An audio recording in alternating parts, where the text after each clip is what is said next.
Let's now welcome on board Mihir Vora, CIO at Trust Mutual Fund, joining in on the show right now with his take on the markets. Mihir, hi. Good to have you on the show. Nothing really has changed, right, since our last conversation. We were still in wait and watch mode, and in that wait and watch mode, look how much FIIs are selling India, Mihir. And we were just looking at the data points. It's been quite an excruciating sell-off, come to think of it. 5 consecutive weeks of decline. Seems that markets have pretty much digested both tariffs as well as earnings softness back home. I won't say the markets have completely digested because the markets have gone down in spite of local buying. So I would say the sentiment is a little bit cautious, optimistic but cautious. Uh, what has also happened is that we did see some dollar recovery in the sense the dollar had been continuously weakening since February. In the last couple of weeks, we did see some dollar strength. I think it's more of a technical bounce.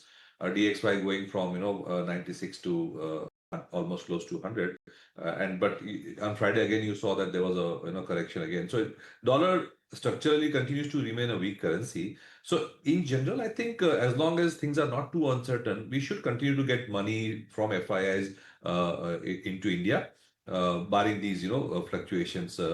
But I think the bigger issue is the fact that certain domestic growth indicators are still not picking up to the extent that one would hope they will. For example, banking credit is one of the biggest indicators, and we are still at almost single digit, high single digit kind of a number, which is not sustainable or not compatible with the expectation of a 6.5% GDP growth. So we do need some of those indicators to pick up to get the confidence that the current assumption that the second half will be better, that has to pan out.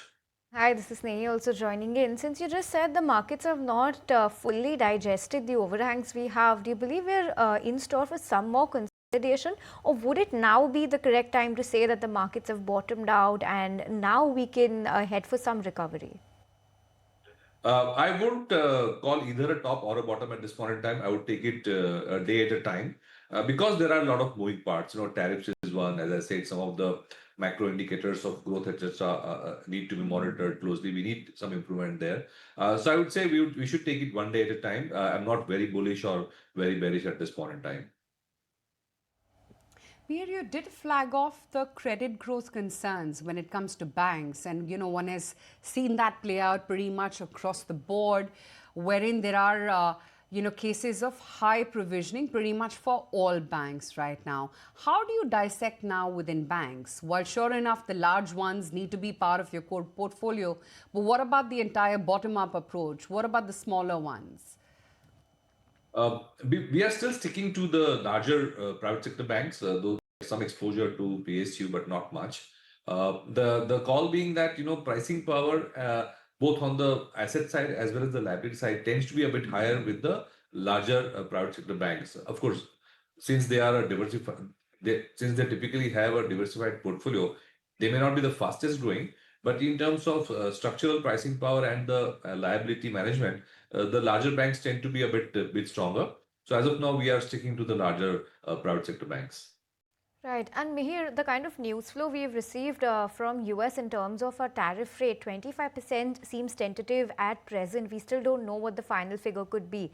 Amid such uncertainty, how have you rejigged your portfolio at all? Where are your current overweights and underweights? Sure. So we've not really rejigged the portfolio based on the tariff situation because, as you said, it is still a fluid situation. It's never over till it's over, as you know, with President Trump. Negotiation will go down to the wire to the last day, so to say. So we're not taking big calls based on the tariff situation. But I would say that in the last few weeks, we have been mostly retweaking or readjusting the portfolio based on results. So we have reduced a bit of exposure to banking based on results. We have reduced a bit of exposure to IT, where we were overweight to start with, but we've gone further overweight on the large cap IT stock based on the results. So most of the rejig has happened most for the after looking at the results and the trends. Interesting. That's the case when it comes to the earnings. But other than financials, Mihir, do you sense that largely there has been that softness in earnings? I mean, even if you were to look at the commentary, for instance, and we were just chatting about this morning as to the contrast from what you heard from L&T and then ABB. I mean, ABB is pretty much hinting at a cyclical slowdown, and L&T on the same hand is talking the private capex growth. So one hasn't really seen a big upgrade play in so far in this earnings season. It's been a mixed bag. For example, some of the capital good pockets have demonstrated good results. My guess is that the government spending continues. So the segments linked to government spending like railways, transformer, defense, some of the infra names in construction, etc., should continue to do well. On the companies which rely on private sector capex, I think that's where the earnings are mixed. But I would say that given the overall traction that's happening on the PLI front, etc., private sector capex on a granular level should improve. Plus, you might see some upside surprises in the next few years in capex for green hydrogen, for blue hydrogen.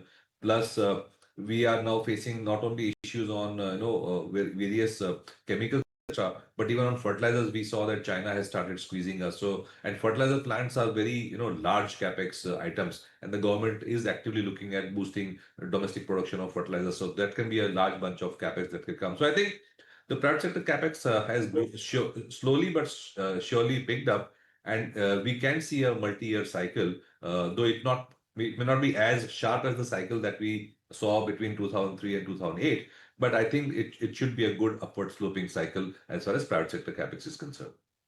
So sounding optimistic on private capex, but Mihir, how are you positioned when it comes to pharma? Because once again, that entire 200% tariff uncertainty still looms on that sector. So any sub-pockets you're liking, or are you completely avoiding this space at present? So let's talk about healthcare rather than pharma specifically. So in healthcare, we have exposure to diagnostics, we have exposure to hospitals, and we have exposure to some of the manufacturers in the CDMO space. We've been kind of underweight on the pure generic US plays, not so much because of tariff concerns, but because of the fact that margins, etc., were a bit of a question mark for a while. And CDMO is where a lot of the incremental business and a lot of incremental activity is happening. So some of the R&D oriented players, CDMO players, the diagnostics space and the hospital space. That's where we are preferring to play the healthcare segment. Mihir, do you believe that FMCG or staples as a segment, one has seen positive earnings play in from most of these companies? What perhaps aided also was the fact that they had been consolidating, they've been seeing weakness in their businesses as well. So thereby, perhaps optically, it looks like a, meteor performance this quarter. But do you think tactically, staples is it right now? Tactically, probably yes. As you said, there are some base effects playing out there, including raw material price effects. And the companies have been doing their pricing accordingly. So I'd say that from the margin point of view, things look fine. From the demand point of view, if you look at the results, it's been a mixed bag. There's no clear trend that demand is definitely picking up. But the commentary from the companies has been overall positive. So one hopes that the second half will be better than the first half. And the fact that we are hoping, and the buzz is that rural economy seems to be coming back, that should help the FMCG back because they typically tend to be in the lower ticket items consumption space where the rural economy has a larger say. Well, yes, of course, off late, the FMCG pack is shaping up well. But with this, we let you go on that, Mihir. Thank you so much for taking the time out and speaking with us.